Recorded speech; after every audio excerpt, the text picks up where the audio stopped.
Setu release ஆச்சுங்க. அப்பெல்லாம் பார்த்தீங்கன்னா எந்த டிஸ்ட்ரிபியூட்டரும் படத்தை வாங்கல, எந்த ப்ரொடியூசரும் வாங்கல, கஷ்டப்பட்டு சின்ன சின்ன தேட்டர் ரிலீஸ் பண்ணாங்க. மக்கள் பார்த்துட்டு போய் ஃபர்ஸ்ட் படம் ஓடவே இல்லை. நமக்கு வரலாறு இருக்கு வகையில், அந்த படம் நல்லா இருக்கு மக்கள் சொல்லி ஒரு 10-15 நாளுக்கு அப்புறம் பார்த்தீங்கன்னா அந்த படம் பிச்சுக்கிட்டு ஓடிச்சு. அந்த படம் இல்லைன்னா பாலா சார் இல்லை, விக்ரம் இல்லை, இத்தனை நடிகர்கள் இல்லை, இவ்வளோ டெக்னீஷியன் கிடையாது. ஆனால் இன்னைக்கு சாத்தியம் இல்லை. இன்னைக்கு வந்து கிடா மாதிரியான படங்கள், வட்டார வழக்கு மாதிரியான படங்கள் வந்து கண்ணு முன்னாடியே கழுத்து அறுத்து போடப்படுது. ஏன் தெரியுமா? உதாரணத்துக்கு தர்மபுரியில் ஒரு தேட்டருக்கு எல்லாத்தையும் கொடுத்தாச்சு. பசங்க ஒரு 40 பேர் படம் பார்க்க போறாங்க. 40 பேர் படம் பார்க்க போறதே பெருசு. அரணம் மாதிரி ஒரு புது படத்துக்கு பேனரே இல்லை. ஐயா படம் வந்து நீங்க அரணம் ரிலீஸ் ஆகுதுன்னு சொன்னீங்க, தேட்டர்ல எங்கேயுமே பேனர் இல்லைன்றாங்க. நான் உடனே ஃபோன் பண்ணி கேட்கறேன், இல்ல நம்ம கொடுத்தாச்சுன்றாங்க. தேட்டர்ல விசாரிச்சா இல்ல மாட்டிருக்கோம் பசங்க சும்மா சொல்றாங்க அப்படின்றாங்க. நான் உடனே போட்டோ எடுத்து அனுப்புங்க.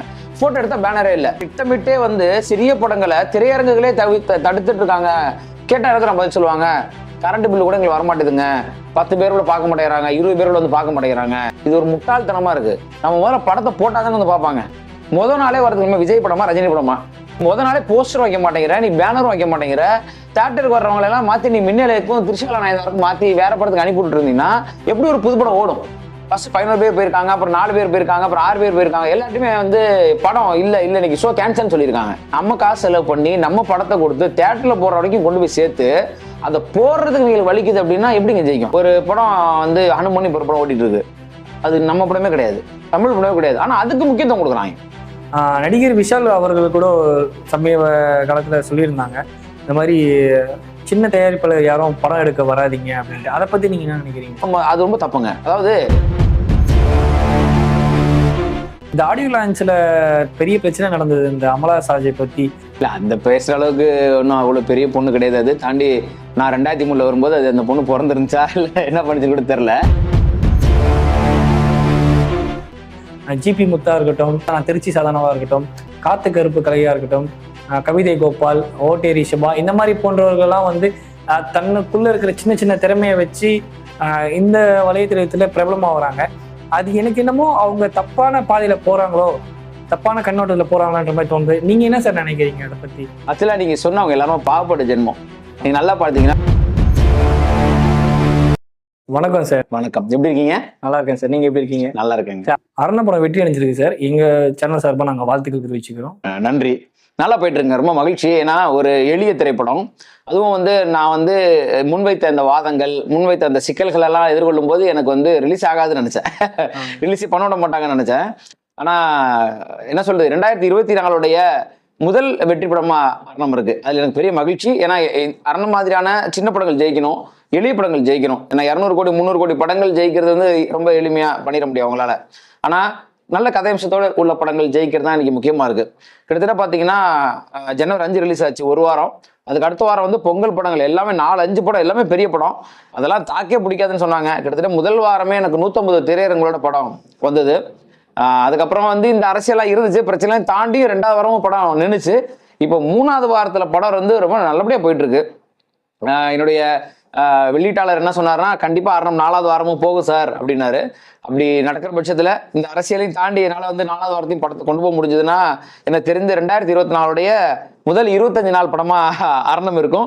அதை தாண்டி சிறிய படங்கள்ல 25 நாள் ஒரு படம் தொடர்றதுன்றது ஒரு பெரிய ஒரு விஷயமா தான் இருக்கு.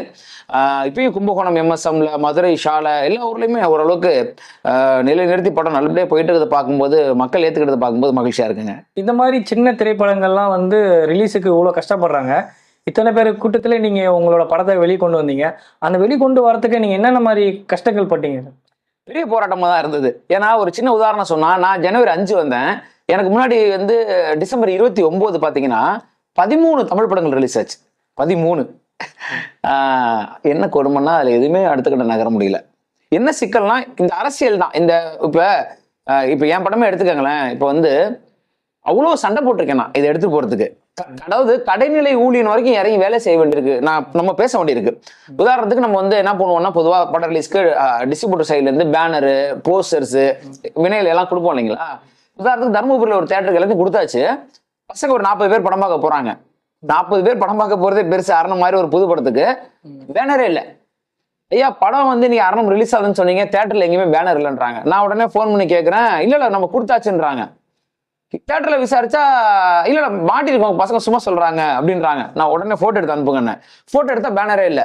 இப்போ சிம்பிளா பாத்துங்க, நம்ம தரப்புல இருந்து செலவு பண்ணி பேனர் எல்லாத்தையும் கொடுத்துட்டோம், எடுத்து மாட்டுறதுக்கு கஷ்டப்படுறாங்க. இப்ப மாட்டினா தானே மக்களுக்கு தெரியும், ஓ 6 ஒரு படம் ரிலீஸ் ஆகுதா, ஓ இந்த தேட்டர்ல ஓடுதா, வந்து பாக்கலாமான்னு. இப்ப நான் சொன்னது ஒரே ஒரு பிரச்சனை. மதுரையில ஒரு திரையரங்குக்கு போனாங்க. அங்க பாத்தீங்கன்னா பசங்க பைக் பார்க் நிறுத்திட்டு உள்ள போய், தெரியும் நம்ம படம் ஓடுது, ஏன்னா லிஸ்ட் நான் கொடுத்துட்டேன். சும்மா கேக்குறாங்க, மின்னலே ஓடுதுன்ட்டாங்க. இல்லைங்க 600 படம் ஓடுது அப்படின்னாங்களே. இல்லையா, அதெல்லாம் ஒன்றும் ஓகே ஆகலை அப்படின்ட்டாங்க. எனக்கு ஃபோன் வருது, ஐயா லைசன்ஸே வரலன்றாங்க அப்படின்ட்டு. நான் ஃபோன் பண்ணி லைசன்ஸ் வரலையா என்னன்னு கூப்பிட்டு கேட்டா எல்லாம் கொடுத்துருக்கோம். அப்ப திட்டமிட்டே வந்து சிறிய படங்களை திரையரங்குகளே தடுத்துட்டு இருக்காங்க. கேட்டா இருக்கிற பதில் சொல்லுவாங்க, கரண்ட் பில்லு கூட எங்களுக்கு வரமாட்டேதுங்க, 10 பேர் கூட பார்க்க மாட்டேங்கிறாங்க, 20 பேர் கூட வந்து பார்க்க மாட்டேங்கிறாங்க. இது ஒரு முட்டாள்தனமா இருக்கு. நம்ம முதல்ல படத்தை போட்டாதானே வந்து பார்ப்பாங்க. முதல் நாளே வரதுக்கு விஜய் படமா ரஜினி படமா, ஒரு புது படம், முதல் நாள் 10 பேர் வருவாங்க, 2வது நாள் 20 பேர் வருவாங்க. அவங்க பார்த்து போய் நல்லா இருக்குன்னு சொல்லி ஒரு 3 நாள் 4 நாள்ல ஒரு அது 40 பேர் 50 பேரா மாறும் இல்லையா? நீ முதல் நாளே போஸ்டர் வைக்க மாட்டேங்கிற, நீ பேனரும் வைக்க மாட்டேங்கிற, தியேட்டருக்கு வர்றவங்க எல்லாம் மாத்தி நீ மின்னலுக்கும் திரிஷாலா நாயனாருக்கும் மாத்தி வேற படத்துக்கு அனுப்பி விட்டு இருந்தீங்கன்னா எப்படி ஒரு புது படம் ஓடும்? இப்ப இங்க இருக்கக்கூடிய சிக்கல் அதுதான். அவங்க வேலையை அவங்க ஒழுங்கா செஞ்சா போதும், அவங்க சாப்பிட்ற சாப்பாடு உண்மையா இருந்தா போதுன்றதான் என் பார்வை. ஆனா எல்லா படமும் ஜெயிக்குங்க, கண்டிப்பா ஜெயிக்கும். இப்ப அருணத்தை நான் என்ன பண்றேன், சண்டை போடுறேன். நான் கடைசி வரைக்கும் எல்லா ஹீரோவும் பண்ணுவாங்களா எனக்கு தெரியல. உங்களுக்கு புரியுதா உங்களுக்கு? நான் அந்த தர்மபுரியில் இருக்க தியேட்டர் வரைக்கும் இறங்கி வேலை செய்யறேன். என் கண்ணுக்கு தெரிஞ்ச வரைக்கும். என்னால் வந்து 150 தியேட்டருக்கு செய்ய முடியல. ஆனா என் கண்ணுக்கு தெரிஞ்ச வரைக்கும் இறங்கி சண்டை போட்டு எதுக்கு சண்டை? உன் வேலையை நீ செய்யன்னு சொல்றதுக்கு, ஸ்பெஷலா செய்யறதுக்கு இல்ல. எங்க படத்தோட பேனர் மாட்டு, எங்க படம் நீ ஓடுதுன்னு சொல்லு, 15 பேர் வந்தாலும் தியேட்டர் திறந்து விடுங்க, மக்கள் பார்க்கட்டும், இவங்க பார்த்து 30 மாறும். உங்களுக்கு புரியுதுங்களா? அந்த வேலையை செய்யாம சும்மா ஷோ பிரேக்குன்னு சொல்லிக்கிட்டு வர்றவங்க எல்லாம் திருப்பி அனுப்பிட்டு தியேட்டர் க்ளோஸ் பண்றாங்க. இப்ப காஞ்சிபுரம் அப்படிதான் ஆச்சு. காஞ்சிபுரம் வந்து பாத்தீங்கன்னா ஃபர்ஸ்ட் 11 பேர் போயிருக்காங்க, அப்புறம் 4 பேர் போயிருக்காங்க, அப்புறம் 6 பேர் போயிருக்காங்க. எல்லாத்தையுமே வந்து படம் இல்ல இன்னைக்கு ஷோ கேன்சல் சொல்லியிருக்காங்க. நம்ம காசு செலவு பண்ணி நம்ம படத்தை கொடுத்து தியேட்டர்ல போற வரைக்கும் கொண்டு போய் சேர்த்து அதை போடுறதுக்கு நீங்க வலிக்குது அப்படின்னா எப்படிங்க ஜெயிக்கும்? அப்புறம் சினிமா தோத்துருச்சு அப்படின்னா நம்ம இறங்கி வேலை செய்ய வேண்டியது, ரொம்ப போராட வேண்டியிருக்கு. எதனால சார் இந்த மாதிரி விஷயத்துக்கு அவங்க முக்கியத்துவம் கொடுத்து பணம் கொடுத்து இவ்வளவு பண்ணியும் நீங்க அவங்க தெரியாத காரணம், பேனர் வைக்காத காரணம், அவாய்ட் பண்ற காரணம் எதனால? அந்த திரையரங்கு ஓனர்கள் வந்து ஏன் அந்த மாதிரி முடிவு எடுக்கிறாங்க? அந்த மாதிரி ஏன் பதில் சொல்றாங்க? ரொம்ப சிம்பிளுங்க. அவங்கள பொறுத்த வரைக்கும் 4 பெரிய படம் வந்தா போதும். இப்ப ஒரு படம் வந்து அனுமணி ஒரு படம் ஓட்டிட்டு இருக்கு, அது நம்ம படமே கிடையாது, தமிழ் படமே கிடையாது, ஆனா அதுக்கு முக்கியத்துவம் கொடுக்குறாங்க. நான் சொல்றேன், உங்களுக்கு புரியுதா? ஒரு பெரிய பட்ஜெட்ல வந்துட்டாலும் ஒரு பெருசா காசு வரமா இப்படியே வாழ முடியாது இல்லைங்க. நீ நம்ம ஒரு தொழில் இருந்தோம்னா அந்த தொழில் நியாயமா இருக்கணும். ஒரு படம் ஓடும், ஒரு படம் ஓடாது. இன்னொரு விஷயம், ஒரு படம் ஓடுதா ஓடாதான் தீர்மானிக்க நீங்க யார் முதல்ல நான் கேட்கிறேன். நீங்க யாரு? உங்க வேலை என்ன? படம் போடுறதா உங்க வேலை. அது ஓடுதா ஓடலையான்னு மக்கள் முடிவு பண்ணுவாங்க. நீங்க வர்றவங்களை எல்லாம் முதல் நாளே திருப்பி அனுப்பிக்கிட்டே இருந்தீங்கன்னா, ஏன்னா சின்ன படம். உங்களுக்கு விஷயம் புரிஞ்சா? இப்ப சிவகார்த்திகேயன் போன்ற ஆட்கள் இங்கதான் இருந்தாங்க. அவங்க போராடி மேல வந்ததுக்கு அப்புறம் இப்ப அவங்க ஹீரோ. இப்ப அவங்க படத்தை போடலாம். அப்போ எல்லாரும் அப்படி வர முடியுமா? நீங்க அதற்கான இடத்த கொடுத்தா தானே முடியும். இப்ப ஒரு காலத்துல வந்து சேது ரிலீஸ் ஆச்சுங்க. அப்பெல்லாம் பாத்தீங்கன்னா எந்த டிஸ்ட்ரிபியூட்டரும் படத்தை வாங்கல, எந்த ப்ரொடியூசரும் வாங்கல, கஷ்டப்பட்டு சின்ன தியேட்டர் ரிலீஸ் பண்ணாங்க. மக்கள் பார்த்துட்டு போய் ஃபர்ஸ்ட் படம் ஓடவே இல்லை. நமக்கு வரலாறு இருக்கிற வகையில அந்த படம் நல்லா இருக்கு மக்கள் சொல்லி ஒரு 10-15 நாளுக்கு அப்புறம் பாத்தீங்கன்னா அந்த படம் பிச்சுக்கிட்டு ஓடிச்சு. அந்த படம் இல்லைன்னா பாலா சார் இல்ல, விக்ரம் இல்ல, இத்தனை நடிகர்கள் இல்ல, இவ்வளவு டெக்னீஷியன் கிடையாது. ஆனா இன்னைக்கு சாத்தியம் இல்லை. இன்னைக்கு வந்து கிடா மாதிரியான படங்கள், வட்டார வழக்கு மாதிரியான படங்கள் வந்து கண்ணு முன்னாடியே கழுத்து அறுத்து போடப்படுது. ஏன் தெரியுமா? இந்த மாதிரி பிரச்சனை தான். வரும்போதே இவங்க வந்து, ஏன்னா கிடா இயக்குனர் வந்து பதிவு கொடுத்திருந்தாரு, நீங்க பாத்தீங்கன்னா தெரியும். நான் மதுரைக்கு அனுப்புறேன், படத்தை போட மாட்டேங்கிறாங்கன்னு. உங்களுக்கு என்ன பிரச்சனை? நீங்க படத்தை போடுங்க. படம் ஓடுது ஓடல, அந்த ஒரு வாரம் அந்த படம் நமக்காக படம் தானே. நீங்க ஓடலைங்க குப்பைங்க அப்படின்னா அதுக்கப்புறம் மக்கள் முடிவு பண்ணி தூக்கி போடலாம். நீ வர்ற மக்கள் எல்லாம் விரட்டிட்டே இருந்தா, ஏன்னா நான் ஏன் கண்பட்டி பாக்குறேன், இப்ப இதையும் தாண்டி தான் ஜெயிச்சு போயிட்டு இருக்கு. இப்ப இன்னும் ஜெயிச்சிருக்கேன் படம், இன்னும் நல்லா. இந்நேரம் எனக்கு வந்து பாத்தீங்கன்னா 100-150 தேட்டர்ல என் படம் போய் ஓடி இருக்கும். இவங்களோட அரசியலால இப்ப நான் ஒரு 30-40 தேட்டர்ல ஓடிட்டு இருக்கு. இதான் விஷயம். சின்ன படங்கள்லாம் நிறைய படம் ரிலீஸ் ஆகுது, ரொம்ப கஷ்டமா இருக்கிற டைம்ல உங்க படத்தை எப்படியும் நீங்க கஷ்டப்பட்டு ரிலீஸ் பண்ணிட்டீங்க போராடி. நடிகர் விஷால் அவர்கள் கூட சமீப காலத்துல சொல்லியிருந்தாங்க, இந்த மாதிரி சின்ன தயாரிப்பாளர் யாரும் படம் எடுக்க வராதிங்க அப்படின்ட்டு. அதை பத்தி நீங்க என்ன நினைக்கிறீங்க சார்? இல்ல, அதை நான் ஏத்துக்க மாட்டேன். ஏன்னா இப்ப ஒரு ஆறுல தண்ணி இருக்கு, ஆத்துக்குள்ள இறங்காதுன்ற மாதிரி இருக்கு. அந்த இடத்துல நெருப்பு இருக்கு, அந்த பக்கம் போகாதுன்ற மாதிரி இருக்கு. ஃபேன் தலைக்கு மேல சுத்துது, உட்காராதன்ற மாதிரி இருக்கு. நம்ம அது ரொம்ப தப்புங்க. அதாவது எல்லா துறையிலும் சிக்கல் இருக்குதான் செய்யுது. இப்ப நானும் இந்த சிக்கலை பேசிதான் இருக்கேன். ஆனா எப்படி பேசுறேன்? படம் மட்டும் பேசுறேன்ல, அந்த படத்தை கொண்டு போறதுக்கு ஒரு சிக்கலை தான் சரி பண்ணும். சரிதானேங்க? இந்த இடத்துல பிரச்சனை இருக்கு, நம்ம வீட்டை காலி பண்ணி போய் எங்க போய் உட்காருவோம்? கடைசியில இடத்த தான் சரி பண்ணணும். சரிதானே? இந்த இடம் கொஞ்சம் குப்பையா இருக்கு, இந்த இடம் குப்பையா இருக்கு, வேற இடத்துக்கு போயிடலாமா? அங்க குப்பையா இருக்கும், வேற இடத்துக்கு போயிடலாமா? இந்த குப்பையை சரி பண்ணணும்.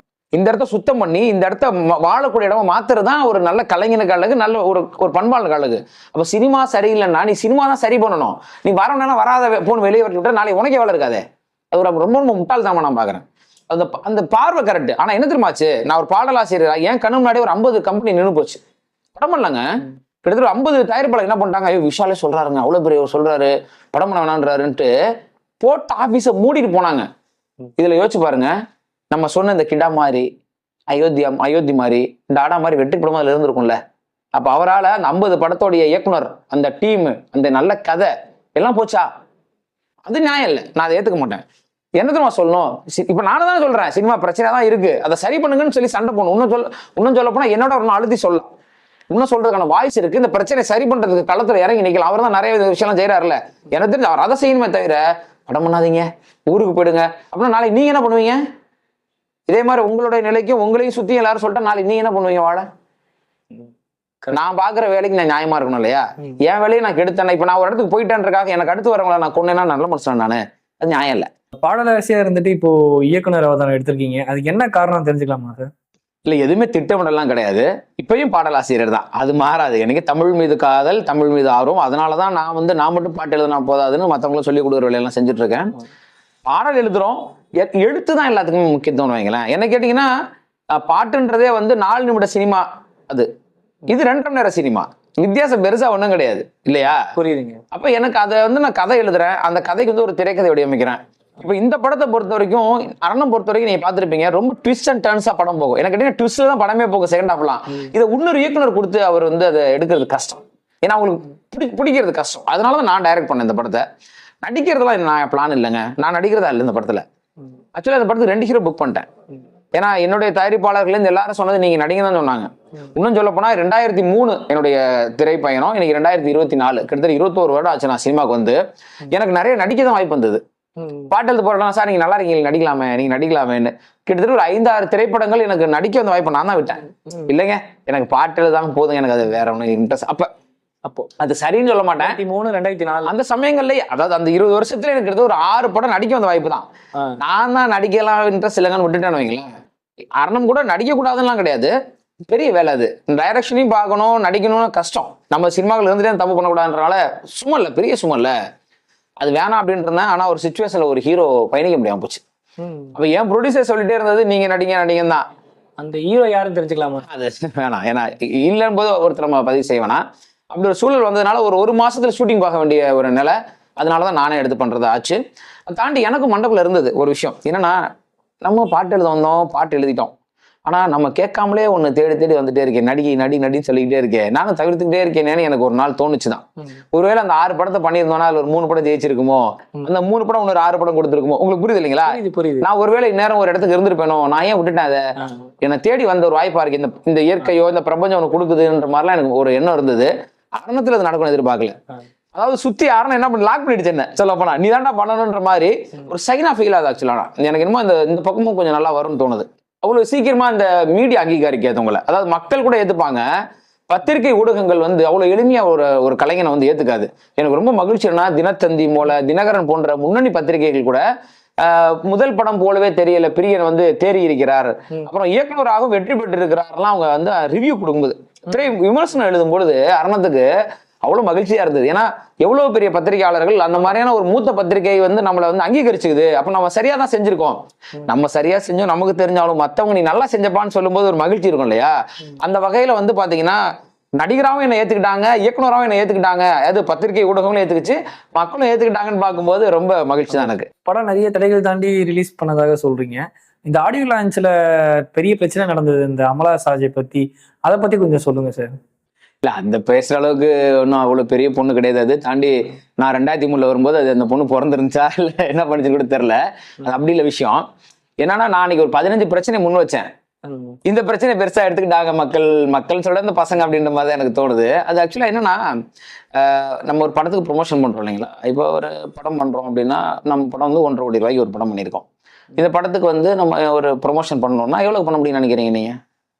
உங்களுக்கு தான் தெரியும், ஒரு பட்ஜெட் போட்டிருப்பீங்க. தோராயமா சொல்லுங்களேன். இப்போ 1.5 கோடி ரூபாய் படத்துக்கு எவ்வளவு படம் பண்ணலாம்? ஒரு 5 லட்சம் 10 லட்சம் பண்ணலாம்ல. 1.5 கோடி ரூபாய் படத்துக்கு எனக்கு ஒட்டுமொத்தமா கொடுத்த பட்ஜெட் 5 கோடி ரூபாய் ப்ரொமோஷன் மட்டும். 1.5 கோடி ரூபாய் படத்துக்கு 5 கோடி ரூபாய் ப்ரொமோஷன் பண்ண முடியுமா? கேட்டா இதான் சார் பட்ஜெட் அப்படின்னும் போது உங்களுக்கு கோவம் வருமா வராதா? வாங்கலாம். 200 கோடி ரூபாய் படத்துக்கு நீங்க 50 கோடி கூட சொல்லலாம், இல்ல 10 கோடி சொல்லலாம், சரிதானங்க? ஒரு 1.5 கோடி ரூபாய் படத்துக்குன்னு ஒரு நியாயம் இருக்கணும்ல. இப்ப நம்ம வந்து ஒரு ஒரு ஒரு சங்கர் சார் கூப்பிடுறாரு, ஒரு பெரிய படத்துக்கு பாட்டு எழுத கூப்பிடுறாரு, அந்த படத்தோட பட்ஜெட்டே 300 கோடி, எனக்கு பெரிய சம்பளம் கொடுப்பாரு, கரெக்டா? ஆனா என்னுடைய ஃபர்ஸ்ட் டைரக்டர் வர்றாரு, சார் நான் என் கையில இருக்கிற காசை வச்சு ஒரு படம் பண்றேன் பிரியன், எனக்கு ஒரு பாட்டு எழுதி கொடுங்கன்னு கேட்கிறாரு. இப்ப நான் சங்கர் சாரோட பேமெண்ட் கேட்கணுமா, இல்ல அந்த இயக்குனருக்கு சப்போர்ட் பண்ணி பாட்டு எழுதி தரணுமா? இயக்குனருக்கு சப்போர்ட். அதான் நல்ல கலைஞன். அப்ப 200 கோடி ரூபாய் படத்துக்கு 10 கோடி ரூபாய் ப்ரொமோஷன் பட்ஜெட் கொடுக்கலாம். 1.5 கோடி ரூபாய் கொடுத்துக்கு 10 லட்ச ரூபா தானே கொடுக்கணும்.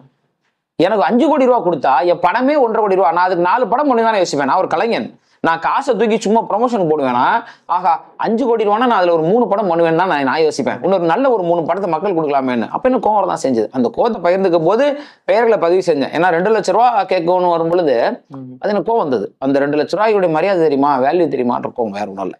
2 லட்ச ரூபாய் கேட்குற அளவுக்கு ப்ரொமோஷன் அவங்கள வச்சு பண்றீங்கன்றீங்க. 2 லட்ச ரூபாய் கேட்குறாங்க, அவங்க அந்த அளவுக்கு என்ன சார் சோசியல் மீடியால சாதிச்சிட்டாங்க? இப்போ ரீசெண்டா வந்து அவங்க ஒரு ஸ்கேம்ல மாட்டின மாதிரி கேள்விப்பட்டிருக்கேன். ஒரு 5000 ரூபாய் கொடுங்க, ட்ரேடிங் பண்றோம், 10,000 15,000 ரிட்டர்ன் வரோன்றாங்க. ஸோ இது இப்படியே தொடர்ந்து நிறைய பேர் ஸ்கேம் பண்றாங்க. இந்த மாதிரி சோசியல் மீடியா நிறைய பேர் வந்து ஃபேமஸ் ஆகிறாங்க. சில பேர் தப்பான வழியில சூஸ் பண்ணி போய் அப்படியே அவங்களுக்கு முத்திரை அமைஞ்சது. குறிப்பிட்ட சோசியல் மீடியாவில் பார்த்துருப்பீங்க யாருன்ட்டு. ஸோ சில பேர் நல்ல வழியில போறாங்க, அது ரொம்ப ரேரா இருக்கு. இந்த மாதிரி காரணம் அந்த அவங்களோட பேரை வந்து அந்த இதை வந்து ஏன் இந்த மாதிரி தப்பான வழியில பயன்படுத்திக்கிறாங்க? ஒண்ணும் இல்லைங்க, தெரியாதுப்பா. அவங்க இப்ப இந்த பொண்ணு சின்ன பொண்ணு தானே. இப்ப பிரச்சனை என்னன்னா அவங்க சாதிக்கிறத பத்தி எனக்கு பிரச்சனை இல்லை. அது யார் வேணாலும் சாதிக்கலாம், எந்த துறையில் வேணாலும் சாதிக்கலாம் வைங்களா. அது சாதிப்பதில் பத்தி பிரச்சனை இல்லை. நம்ம எப்பவுமே பொது தளத்துக்கு வரும்பொழுது ரொம்ப பொறுப்புணர்வோடு இருக்கணும். ஏன் வந்து சரியான படங்கள் எடுங்கன்னு மக்கள் சண்டை போட்டே இருக்காங்க. இப்போ கூட ஒரு படத்துக்கு வந்து நீங்க பார்த்துருப்பீங்க, ஒருத்தர் விமர்சனம் ரொம்ப கோவமா திட்டி பண்ணியிருந்தாரு. இந்த மாதிரி நான் ஏன்னா படம் எடுக்கிறீங்க, ஏன் மக்களுக்கு எடுக்கிறீங்கன்னு ஒருத்தர் திட்டி பாத்தீங்களா. இப்போ வந்து இந்த பொங்கலுக்கு வந்த படத்தை வந்து திட்டி இருந்தாரு, பெரிய வைரல் ஆச்சு. அது ஏன் அவர் திட்டுறாரு? ஏன்னா எப்பதான் ரத்தமா சதையும் என்ன வெட்டி சுட்டுட்டே இருப்பீங்களா, வேற படமே இல்லையா அப்படின்னு. ஏன் அந்த கோணம்? அது நியாயமானது. ஏன்னா இந்த சமூகத்துக்கு நம்ம என்ன கொடுக்குறோன்றது ரொம்ப கவனமா இருக்க வேண்டியிருக்கு. இப்ப ஒரு விலை மோத பத்தி கூட நீங்க படம் எடுத்துடலாம், ஆனா அதுக்கு நீங்க காரணத்தை கற்பிக்கணும். இந்த சமூகம் எப்பவுமே அறம் பேசணும். நீங்க மக்களை வந்து வன்முறைக்கும் இதுக்கும் தூண்டக்கூடாது. அப்ப இந்த சோசியல் மீடியா அவங்களுக்கு என்ன பண்றாங்கன்னா, அந்த ஒரு விஷயம் கிடைக்குது, ஒரு அது அடுத்த கட்டம் அது பேரா புகழா மாறும் பொழுது அவங்க ரொம்ப கவனமா இருக்கணும். தனிப்பட்டு நான் ஒன்று விமர்சிக்கிறதுக்கும் ஒரு பொது தளத்துல விமர்சிக்கும் போது ரொம்ப கவனமா இருக்கும். நான் என் படத்தை பத்தி விமர்சனத்தை இசைவில் வச்சும் போது எனக்கு திருப்பி ஏன் ஒரு இது கூட வரல அப்படின்னா நான் பேசலாம் நியாயம். பிரச்சனை வந்தது எனக்கு நேரடியாக வர முடியல யாருக்கும். ஏன்னா இந்த ஆள் வாய் வந்து பேசியிருக்காருன்னு யாரும் சொல்ல முடியாதுல்ல. நான் பேசுறதெல்லாம் உண்மை. அப்ப நீங்க பொது தளத்துல வந்து ஏதோ ஒரு பொருளை விற்கிறீங்க, ஒரு விஷயத்த செய்யறீங்க அப்படின்னா உங்களை நம்பி ஒரு 10,000 பேர் 1,00,000 பேர் அதை பார்க்க போறாங்க பொழுது ரொம்ப கவனமா இருக்க வேண்டியிருக்கு. அது ரொம்ப ரொம்ப முக்கியமானது. இப்ப எதுக்கு சினிமால பாட்டு எழுதும்போது சென்சாருக்கு போகுது? ஏன் போகுது? ஏன்னா நான் பாடி வீட்டுல உட்காந்து பாட்டு எழுதிக்கலாம், என்ன யாரும் கேட்க போறது இல்லை. ஆனா நான் சினிமாவுக்கு எழுதும் போது சினிமா என்ன பண்ணுது, இந்திய தணிக்கைத்துறை அதை தணிக்கை பண்ணுது. இல்ல இந்த பாட்டு வந்து இப்படி வரக்கூடாது, வரிகளை தூக்குங்க, மாத்துங்க, இந்த வரி போடுங்கன்னே சொல்றாங்க. ஏன்னா பொதுமக்களோட பயன்பாட்டுக்கு வரும் பொழுது அது சரியா இருக்கணும்னு அப்படி ஒரு தணிக்கை நம்மளே விதைச்சுக்கணும். ஏன்னா சோசியல் மீடியாவுக்கு தணிக்கை இல்லைல்ல, சென்சார் இல்லைல்ல, என்ன பேசலாம். ஒருத்தர் பார்த்தீங்கன்னா கெட்ட வார்த்தையிலே பேசி ஒன்று போட்டுட்டு இருப்பாரு. அதெல்லாம் வன்மையா கண்டிக்கத்தக்கது. அது ஒரு நல்ல சமூகத்தை கொண்டு போறது இல்லை. இது கூட சுவாரஸ்யம் பார்த்தீங்கன்னா ஒரு பையன் வந்து அரெஸ்ட் ஆனாரு, கேம்ல எல்லாம் கெட்ட வார்த்தையெல்லாம் பேசி குழந்தைங்களாம் அதுல. ஏன் இப்ப கூட ஒரு பையனை வந்து பைக் ஓட்டுனதுக்கு பிரச்சனை பண்ணாங்க. எப்பவுமே நீங்க வந்து ஒரு சமூகத்துக்கு நன்மை சொன்னீங்கன்னா சீக்கிரம் போகாது, தீமை சீக்கிரம் போயிடும். அதை வந்து பின்பற்றுறதுனால மக்கள் கெட்டு போறான் இல்லையா. அப்ப இந்த சமூக வலைதளங்கள் இருக்கிறவர்கள் அனைவருமே அந்த பொறுப்புணர்வோட இருந்துக்கணும்ன்றதான் என்னுடைய இது. இப்ப அவங்க கொஞ்சம் கவனமா இருந்தா இந்த பிரச்சனை வந்திருக்காதுல்ல. இது சொன்னது உண்மைதானா, இதை நம்ம வந்து காசு வாங்கிட்டு ப்ரொமோஷன் கொடுக்குறோமே, கரெக்டா கொடுக்கலாமா, சரிதானே நான் சொல்றது?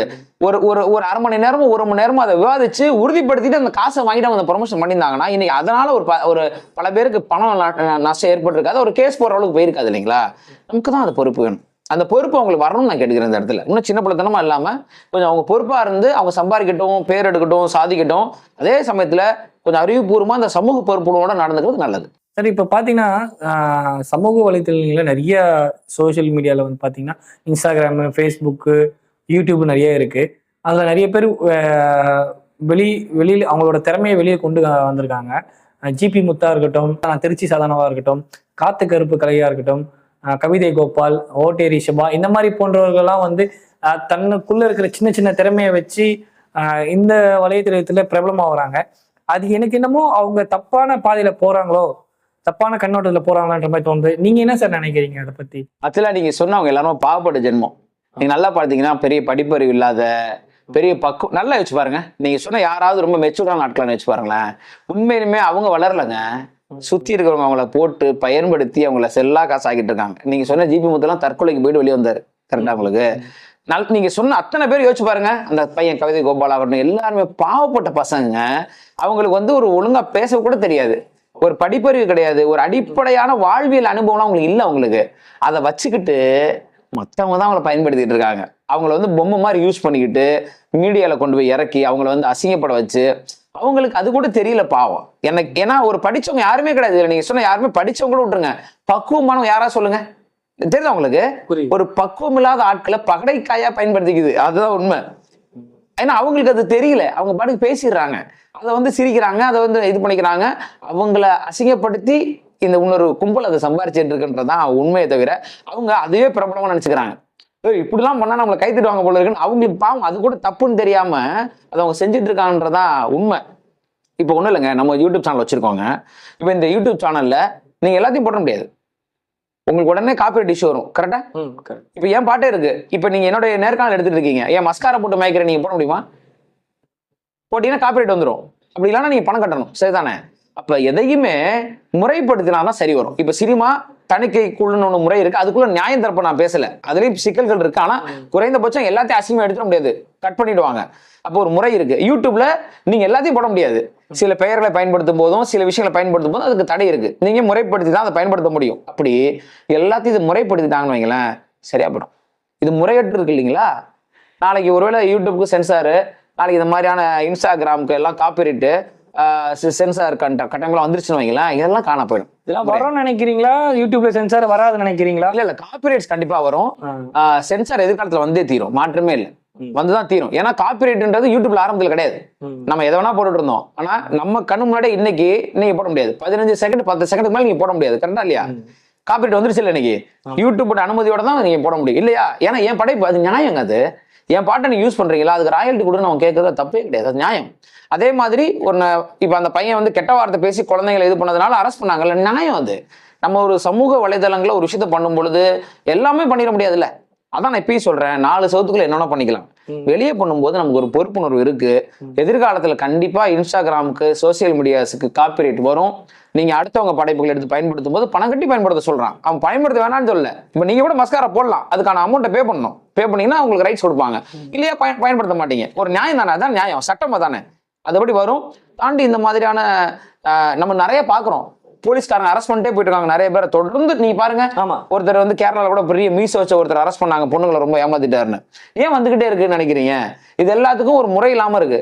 கொஞ்சம் முறைப்படுத்திட்டோம்னா சரியாயிடும். எல்லாமே முறைப்படுத்த வேண்டியிருக்கு, அது முறைப்படுத்தி அதெல்லாம் சரியாயிடும். சரி ஆகணும். என்ன கேட்டீங்கன்னா இது நல்ல போக்கு கிடையாது, இதான் நீடிக்காதுன்னு வச்சுக்கோங்களேன். இது நீடிக்கிற விஷயம் கிடையாது, பட் இருந்தாலும் இது மாறி தான் ஆகணும். என்ன கேட்டீங்கன்னா எனக்கு அந்த சமூக அக்கறையில் ஒருத்தவங்க நான் கண்டிப்பா மாறும்னு தான் சொல்லுவேன். தியேட்டர்ல 2 நாள் 3 நாளுக்கு அப்புறம் படத்தை தூக்கிடுறாங்க, ஓடிடியில படத்தை போடுறாங்க. அந்த ஓடிடி தளத்துல வந்து படம் நல்லா பிசினஸ் ஆகுது, அதை பத்தி கொஞ்சம் சொல்லுங்க சார். இதுலயே உங்க பதில் இருக்கு பாத்தீங்களா? ஒரு படம் ஒண்ணு ஜெயிக்கும் இல்ல தோக்கும், சரிதானே? அதுல உங்களுக்கு ஒன்றும் முரண் இல்ல, ஏதோ ஒண்ணுதான் நடக்க முடியும். ஒரு படம் கூட ஜெயிக்கும் இல்ல தோக்கும். அது எப்படி திரையரங்குல தோக்கும், ஓடிடியில ஜெயிக்கும்? அப்ப எங்க தப்பு இருக்கு உங்களுக்கு புரியுதா? திரையரங்குகள்ல ஜெயிச்சு ஓடிடிலையும் ஜெயிக்கணும் ஒரு படம், அதான் நியாயம். அந்த படம் தியேட்டர்ல சூப்பரா ஓடிச்சுப்பா, நான் ஓடிடிலையும் பாக்குறேன் பார்க்க போறாங்க. இல்ல தியேட்டர்ல ஃபிளாப் ஆன படத்தை ஓடிடிலையும் பார்க்க மாட்டாங்க. அது எப்படி தியேட்டர்ல ஒரு படம் தோத்துருது, ஓடிடில ஜெயிக்குது? அப்ப எந்த சிஸ்டம் வீக்கா இருக்கு? திரையரங்கு வீக்கா இருக்கு, தெரியுதா உங்களுக்கு? ஒரு அநீதி போன்ற படம் வந்து பாத்தீங்கன்னா, அதுவும் வசந்த பாலன் போன்ற ஒரு இயக்குனர் அங்காடி தெரு போன்ற அருமையான ஒரு படத்தை கொடுத்தவர், அவ்வளவு பெரிய ஒரு பேனரோட வெளியே வர்றாரு. அவர் படத்தையே நீங்க தியேட்டர்ல காலி பண்ணிட்டீங்க. தியேட்டர்ல அப்ப நிக்க விடல. அப்ப அநீதி சரியான படம், கரெக்டா இல்லையா? அப்ப அநீதி எப்படி தோக்கும் தியேட்டர்ல? என்ன முட்டாள்தனம், பைத்தியக்காரத்தன வேலையா இருக்குது. அநீதி தோத்துதுனா எப்படி ஓடிடில ஜெயிச்சுது? ஓடிடியில கொண்டாடக்கூடிய படங்கள் ஒன்று வந்தது, மோஸ்ட் வியூடு பிலிம் வியூடு இல்லையா, அதிகமாக பார்க்கப்பட்ட படங்கள்ல ஒன்றா அநீதி வந்து அபிஷியலா பதிவு செஞ்சிருக்காங்க. அது எப்படிங்க அபிஷியலா ஓடிடியில் அவ்வளவு பேர் பார்ப்பாங்க, தேட்டர்ல பார்க்க போவாங்க, நீங்க தான் பார்க்க விட்டா தானே. அப்ப நீங்க என்ன பண்றீங்கன்னா தேட்டர்ல அநீதின்ற படத்தை நீங்களே முடிவு பண்றீங்க. நான் முன்னாடி சொன்ன பிரச்சனை தான். அந்த படம் நல்லா இருக்கா நல்லா இல்லையா, ஓடுமோ ஓடாதான்னு மக்கள் கிட்ட விடுறதே இல்லை. மக்கள் பார்ப்பதற்கு வருவதற்கு முன்பே தேட்டர் விட்டு தூக்கிடுறது படத்தை. அப்ப எப்படி தோக்காம என்ன பண்ணும்? ஆனா அதே படம் ஓடிடிக்கு வரும்போது மக்கள் எல்லாரும் அந்த படம் நல்லா இருக்குன்னு பாக்குறாங்க. அது கமர்ஷியலா ஒரு இடத்துல வந்து நிக்குது. அப்ப திரையரங்குகள் வீக்கா இருக்கு, தப்பா இருக்குன்றத இந்த பீஸாவாகட்டும், பீஸா வந்து அதிகமாக பார்க்கப்பட்ட படங்கள் ஒன்று பீஸா 2 நினைக்கிறேன். லக்கிமா நீங்க சொன்ன மாதிரி இது மாதிரி நிறைய நீங்க சொல்லலாம். தியேட்டர்ல வந்து தோத்த படம் ஓடிடியில வந்து ஜெயிச்ச படம், என்னங்க கான்செப்ட் இது? அது எப்படி தியேட்டர்ல தோத்த படத்தை வந்து அங்க மக்கள் தோல்வி அடைச்சிட்டாங்க? நீங்க மக்களை தானே குறை சொன்னீங்க, மக்களை தானே குறை சொல்றாங்க இவங்க எல்லாரும். மக்கள் தோல்வி அடை செஞ்சுட்டாங்கல்ல, அதே மக்கள் ஜெயிக்க வைப்பாங்களா? மக்கள் ரெண்டா இருக்காங்களா? மக்கள் ஒன்னாதான் இருக்காங்க. தியேட்டர் தோல்வி, உங்க தியேட்டர்ல இருக்கிற கட்டமைப்பு, உங்க திரையரங்குகளுக்கு நீங்க வச்சிருக்கிற ஃபார்முலாம் முட்டாள் குப்பை. மக்கள் அங்க ஓடிடியில் வரும்போது ஜெயிக்குது, மக்கள் வந்து நல்ல படத்தை கொண்டாட தான் செய்யறாங்க. இதுக்குள்ள ஒரு அரசியல் இருக்கு, சொல்லவா? சொல்லுங்க சார், சொல்லுங்க. இப்ப தியேட்டர்ல ரிலீஸ் ஆயிருந்ததுன்னு வைங்களேன், அந்த கலெக்ஷன் முழுக்க ப்ரொடியூசருக்கு போயிருக்கும். அந்த படத்தை எடுத்த தயாரிப்பாளர், அந்த படத்துல நடிச்ச டீம், அதுல வேலை பார்த்த ஒரு 500 குடும்பம், எல்லாருக்கும் காசு வந்திருக்கும். அந்த தயாரிப்பாளர் அடுத்த படத்தை பண்ணியிருப்பாரு. இப்ப ஓடிடிக்கு இல்ல, யாரு காசு போச்சு? கார்பரேட்டுக்கு போயிடுச்சா? எத்தனை ஓடிடி இருக்கு? ஓடிடி நிறைய இருக்கு, மெயினா ஒரு 4 ஓடிடி இருக்கு. இப்ப உங்களுக்கு புரிஞ்சிருச்சா? தியேட்டர்ல உட்காந்து அடிச்சு அந்த படத்தை காலி பண்ணி என் ப்ரொடியூசர் ரோட்டுக்கு அனுப்பிட்டீங்க. சொற்ப விலைக்கு அவர் வாங்கியிருப்பாரு, கரெக்டா இல்லையா? என்னன்னு சொல்லி வாங்கியிருப்பாங்க? சார் தியேட்டர்ல படம் பெருசா போல சார், மக்கள் பெருசா கொண்டாடல சார், அதனால பெருசா கொடுக்க முடியாதுன்னு குறைஞ்ச விலைக்கு அடிமாட்டி விலைக்கு அந்த படத்தை வாங்கியிருப்பாங்க ஓடிடியில. உண்மைதானே இது? ஓடின படத்துக்கு ஒரு ரேட்டு, ஓடாத படத்துக்கு ஒரு ரேட்டு. இப்ப நம்ம பேசின படங்கள் எல்லாம் ஓடாத படங்கள்ன்ற பார்வையில என்ன பண்ணிருப்பீங்க? ரொம்ப கம்மி ரேட்டுக்கு வாங்கி ஓடிடியில போட்டிருப்பீங்களா? இப்ப ஓடிடியில பிச்சுக்கிட்டு போகுது இல்ல, ப்ரொடியூசருக்காக கொடுப்பீங்க. உங்களுக்கு இப்ப புரிஞ்சிருச்சா? 4 கார்பரேட் கம்பெனிக்காரன் ஓடிடி வச்சு பணம் சம்பாரிச்சு போயிடுறான், படம் எடுத்த ப்ரொடியூசர் ரோட்ல சுத்துறான். அதே படத்தை தியேட்டர்ல ஓடி இதே கலெக்ஷன், இத்தனை மக்கள் பார்த்த கலெக்ஷன் அங்க வந்திருந்ததுன்னா அந்த காசு ப்ரொடியூசருக்கு போயிருக்கும். அதை ப்ரொடியூசருக்கு மட்டும் இல்லைங்க, ஒரு 500-1000 பேர் வேலை கிடைச்சிருக்கும்ல. பாப்கார்ன் வைக்கிறவங்க, சம்சா வைக்கிறவங்க வேலை கிடைச்சிருக்கும்ல. அந்த படம் ஒரு 20 நாள் ஓடி இருந்தா யோசிச்சு பாருங்களேன். 20 நாள் எவ்வளவு பேருக்கு அங்க வேலை கிடைச்சிருக்கும். இப்போ ஓடிடின்ற ஒரே ஒரு ஓனர் உட்காந்து சம்பாரிச்சானா? என்ன மாதிரி சேர போட்டு உட்காந்துருப்பான் ஒரு ஓனர், அவனுக்கு தானே அந்த காசு போச்சு, அவன் பேங்கா கூட தானே அந்த காசு போச்சு. சரியா இல்லையா நான் சொல்றது? இதுதான் அரசியல். இப்ப நம்ம பார்த்த திரையரங்குல தோற்ற படங்கள் எல்லாமே ஒரு நல்ல கலைஞர்களை, நல்ல அங்காடி தேர் போன்ற ஒரு கலைஞரை நீங்க விட்டுட்டீங்க. அதான் உண்மை. ஒரு நல்ல தயாரிப்பாளரை துரத்திட்டீங்க வெளியே, அப்படி அடுத்து படம் பண்ணுவான். நீங்க உங்க வளர்ற செடியை வெட்டிக்கிட்டே இருந்தீங்கன்னா எப்படிங்க வளரும்? அநியாயமா இல்லது? நீங்க இவனை கொண்டுட்டு ஓடிடி காரனுக்கு காசை கொடுத்துட்டு இருக்கீங்க. மக்கள் பார்ப்பாங்க, மக்களுக்கு வந்து தியேட்டரா ஓடிடி எல்லாம் கணக்கு கிடையாது. ஒரு படம் நல்லா இருக்குன்னு பார்ப்பாங்க, ஆனா சாகுறது ப்ரொடியூசர், வாழ்றது கார்பரேட் காரன். இங்க இந்த அரசியல் தாங்க இருக்கு. இது மாறணும். இது எவ்வளவு பேர் குரல் எழுப்புறாங்கன்னு எனக்கு தெரியாது, எவ்வளவு பேர் முதல்ல புரிஞ்சுக்கிட்டானே எனக்கு தெரியாது. சரிதான் நான் சொல்றது? நீ அந்த படத்தை தியேட்டர்ல ஓட வை, நீ விடு. அநீதி வெற்றி படமா தோல்வி படமான்னு மக்கள் முடிவு பண்ணட்டும். நல்ல படமா இருந்தா மக்கள் கொண்டாடுவாங்க. அது ஒரு 500 குடும்பத்துக்கு காசு கொடுக்கும். ஏன் வசபாலன் சாரி அது மாதிரி ஒரு 10 படம் பண்ணுவாரு. நீ அதை காலி பண்ணி அந்த காசை எடுத்து சொற்ப காசை எங்க ஓடிடிக்கு கொடுத்து அவன் சம்பாரிச்சு போயிட்டு இருக்கிறான். அடுத்த படம் அவர் எப்படி பண்ணுவாரு? இதை மாறணும்.